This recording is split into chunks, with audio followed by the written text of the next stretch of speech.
Greetings YouTube, welcome back to the Matterner channel. I am Marcus, bringing you another video for Cardfight Vanguard Overdress. Of course, this video will be wrapping up DBT06, although, I am really late already at this point, but there are some personal issues that I have to address and also make some adjustment to how I record as well as upload schedule of my videos. I do hope that you have the patience with me because I will be less active, but rest assured I will not be quitting Vanguard anytime soon.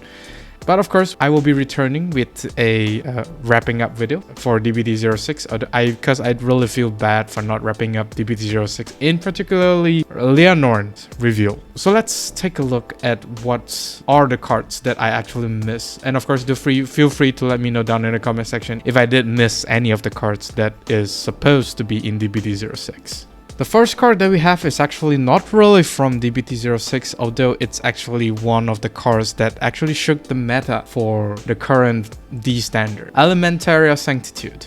So this is basically a sentinel, which means that if you do decided to run this card inside your deck, it actually contributes to your 4 sentinel limit within your deck. What's more, you may only have one Elementaria Sanctitude in the deck, which means that the way you're going to run in your deck is basically going to be 3 PG and 1 this Blitz Order. And if your opponent's Vanguard has triple drive, this ability can be played without paying its cost, which means this is a discardless PG if your opponent is a grade 4. This is specifically stated that your opponent has to have the triple drive icon, which most of the grade 3 does not have, and most of the grade 4, all of the grade 4 has it. So any skills that basically gives the Vanguard a triple drive will not activate this card for free. So that's something to keep in mind about. It's basically a PG, but it's a Blitz Order, and it also limits to your Vanguard being a grade 3 or less.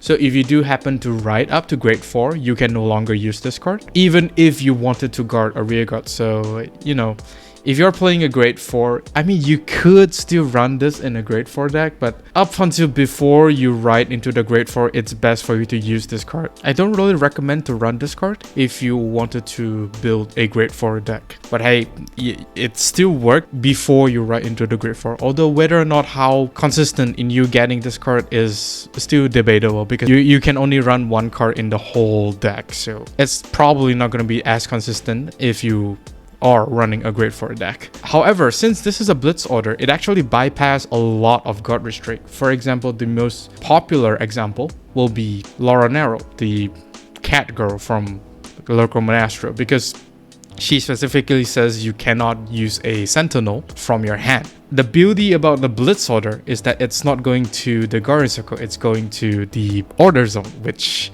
actually bypass a lot of guard restrict. But yeah, this card is actually a really good pickup. Even if you are running a grade 4 deck, I would suggest you get at least one, because grade 4 might just get phased out as more support is coming out for your deck. And not to mention the implication of this card in premium is just insane. But yeah, this card, I think everyone should get it, although it's kinda in a short supply because Bushiroad did screw up some of their stock providing. So, it's gonna be a little bit hard for you to get this card. But hey, if you do get it, don't sell it. Next, of course, is Sealblaze Dragon's Shabda, a continuous Vanguard circle. During your turn, if you have 2 or more arms on your Vanguard circle, this unit gets 5k power. Second skill, Auto Drop Zone. When your unit is placed from drop to rearguard, if your Vanguard is Sealblaze Maiden Basagra, cost Counterblast 1 and call this card to rearguard circle. So yeah, Basagra support, because it's there in the name already.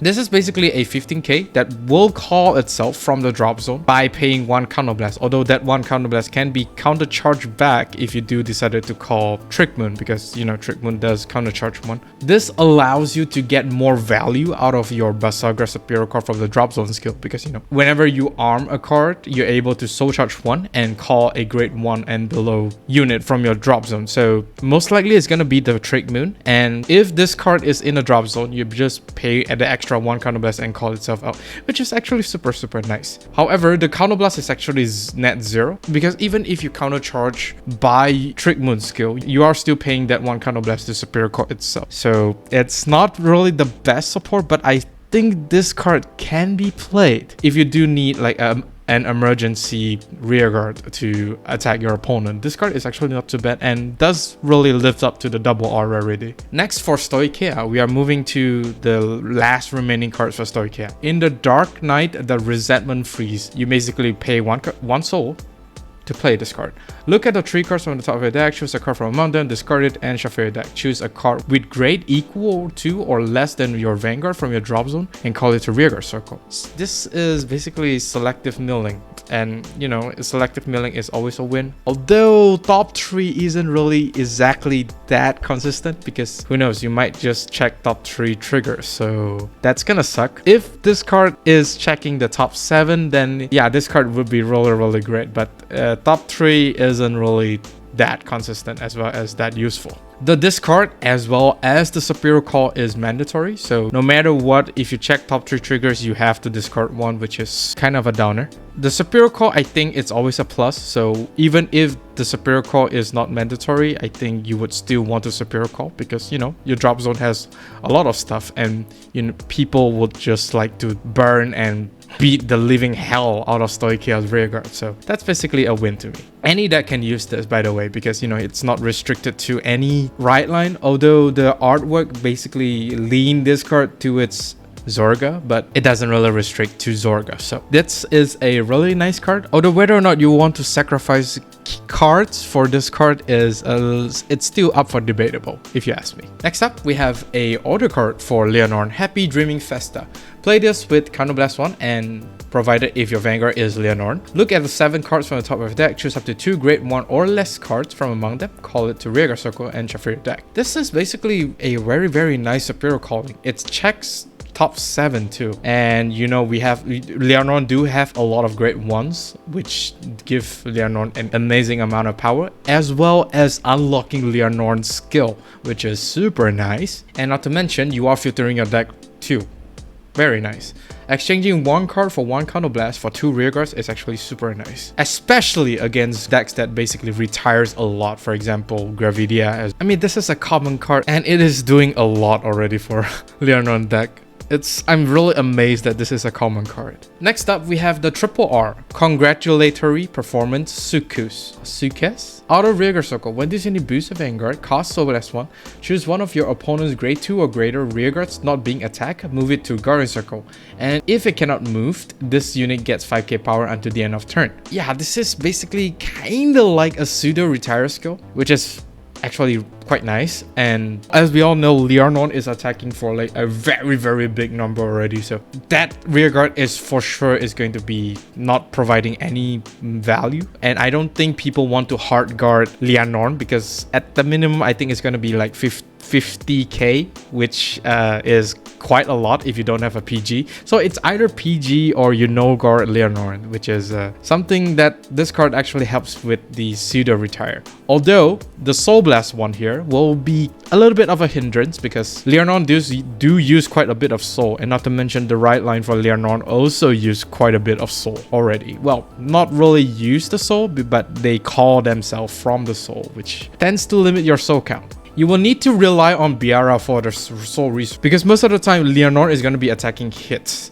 due to how big Lianorn can get, and with Biara needs to attack hits, I think you have a higher chance if you boost the Vanguard with her. So, and not to mention you do get the hand filter as well, which is super nice. It is actually a really solid board control option for Lianorn. However, it actually limits to grade 2 or greater, which means it's probably going to be one of your opponent's attacker, which is not too bad. Last is of course Lianorn, Grand March of Full Bloom Lianorn. Active Vanguard Circle once per turn. Cost Counterblast 1, draw a card, choose a card from your hand and call it a rearguard circle or discard it. The second skill is basically the same as the TD version. It's basically boost with all 3 of your back row and then restand them afterwards. So once again, this is actually a similar skill to the TD version with the addition of the first skill. The first skill is actually really great to set up your board, because as we all know, if you don't have like a grade 1 to boost or any rearguards that can boost Lianorn with it, Lianorn is unable to activate her skill, which kind of suck. And of course, you don't really minus a lot from your hand by superior calling, because you know, you Counterblast 1, draw a card and call one of it, so you don't really lose a card because you are gonna call units down anyway. So it's a very nice skill for a Lianorn deck. So, but then Lianorn is still like a very, very sacky deck. It's quite dependent on if you drive check triggers or not, because, you know, triple drive and you are a 3 attack deck. Although most of your attack column is quite big, if you ask me, you know. It's actually really, really nice. And what's more, here's a little teeny tiny tip for you if you're playing Lianorn. If your opponent do 2 pass you and you manage to drive check a trigger on your first drive, you can actually give one of your left or right back row rear guard. That power is still carried forward to Lianorn, and at the same time, even if you don't get any more trigger, those 2 rear guards can still restand, giving you full potential. I just found this out like not too long ago. It's actually really disgusting. So yeah, that's basically Lianorn, and I'm starting to see why this deck is super dangerous already. And that is all for this video. Yes, it's kind of a short video. I don't really want to drag this out because, you know, of the issues that I have. Basically, the time that I have in editing video as well as uploading video as well as recording video is getting limited by the day. So I have work as well as lifestyle, which kind of suck because, you know, I do like talk about strategies as well as basically giving you tips on how to play certain decks and how to counter them, which is kind of a sad, but hey, I am actually not gonna complain because I have you guys. You guys are the best audience in the world, and I really do appreciate you guys sticking around with me. Do like and subscribe if you like this video, and of course do ring the bell notification icon so that you don't miss a video I upload. With that being said, I'll see you all on the field.